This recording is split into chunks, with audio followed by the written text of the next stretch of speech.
speciale elezioni. Interviste e commenti sulle prossime elezioni. Bentrovati agli amici di Radio Veneto 1, un nuovo spazio di approfondimento per presentare candidati e programmi in vista delle prossime elezioni politiche del 4 marzo. Nostra ospite in questa occasione Stefania Barbieri, candidata per Noi per l'Italia. Bentrovata, grazie per essere con noi.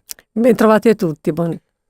Stefania Barbieri, lo ricordo, candidata al collegio plurinominale del Senato Veneto 2, il collegio che in buona sostanza comprende le province di Verona, Vicenza e Padova, nonostante lei sia trevigiana doc. Trevigiana certo. Doc è candidata invece nel collegio, diciamo così, del Veneto occidentale.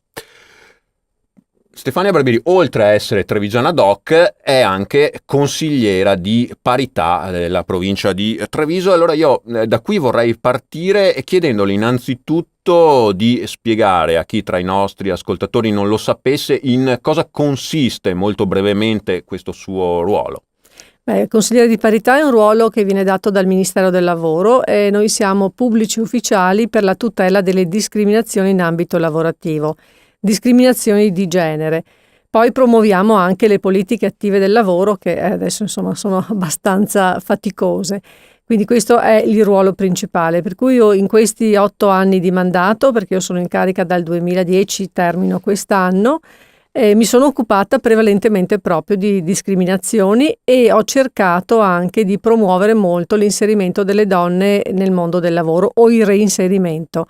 Questo perché? Perché sappiamo perfettamente che le donne, molto per la maternità purtroppo, e molto anche per altri aspetti, anche culturali, sono le più discriminate in ambito lavorativo.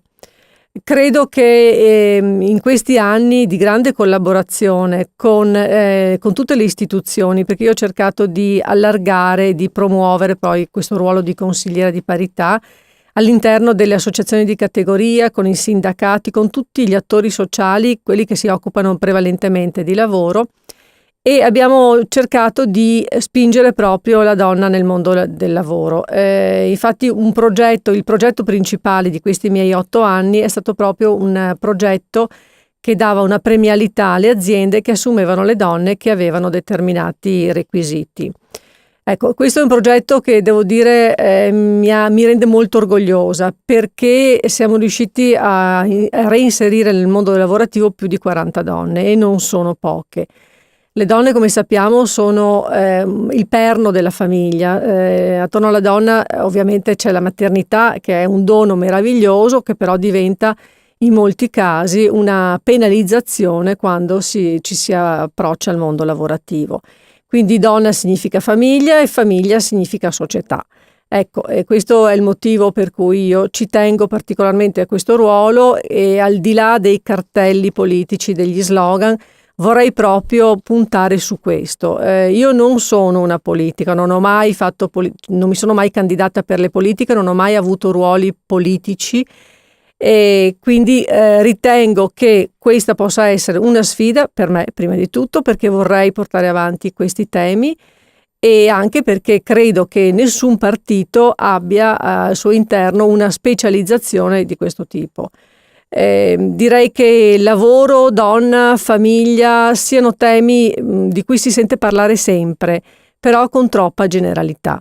Bisogna essere più specifici, bisogna essere più competenti. Ecco, appunto, Stefania Barbieri diceva la famiglia al centro, perché poi la famiglia è il nucleo della società.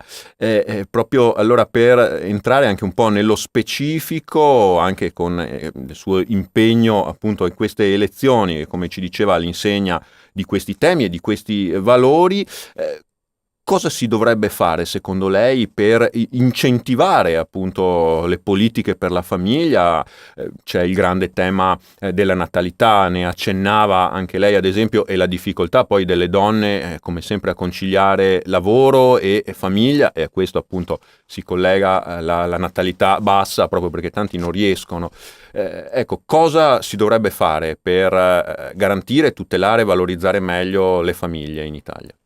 Ma io credo che un grande aiuto bisogna darlo anche alle aziende, perché sono le aziende che creano posti di lavoro. Dare un aiuto alle aziende significa aiutarle anche nella riorganizzazione del lavoro. È evidente che la gestione è di competenza degli imprenditori, però se le istituzioni affiancano gli imprenditori, insieme si può trovare una modalità che consenta un'ottimizzazione del lavoro e anche la possibilità di conciliare famiglia e lavoro. Di conciliazione in questi anni ne abbiamo parlato tantissimo, sono tantissimi anni che parliamo di conciliazione e ancora non si è trovato un sistema di conciliazione. Ci sono delle ottime buone prassi che però sono state attuate da grandi aziende. È stata un'iniziativa quasi sempre personale, quindi dell'azienda, dell'imprenditore. Ovviamente questo è possibile solo se siamo in presenza di grandi aziende che quindi hanno la possibilità di riorganizzare, di offrire determinati servizi, insomma lo vediamo, offrono servizi di asili nido, il welfare aziendale, insomma ricomprende un po' tanti aspetti. Purtroppo la penalizzazione è per le piccole aziende che non sono in grado evidentemente di dare questi servizi. Quindi creare una sorta di rete di impresa affinché le piccole aziende insieme possano trovare una modalità per dare questa opportunità non solo alle donne ma anche agli uomini, perché il problema della conciliazione ora non è della donna, è della famiglia, abbiamo detto, no? E quindi anche l'assistenza non solo ai figli ma agli anziani, adesso abbiamo il problema degli anziani, quindi assistere, accudire un genitore perché magari ha delle difficoltà, ovviamente non è sempre prerogativa della donna, per fortuna direi io, ma è la famiglia che se ne deve occupare ed è giusto che sia così, però bisogna avere la possibilità di farlo in termini di tempo ovviamente.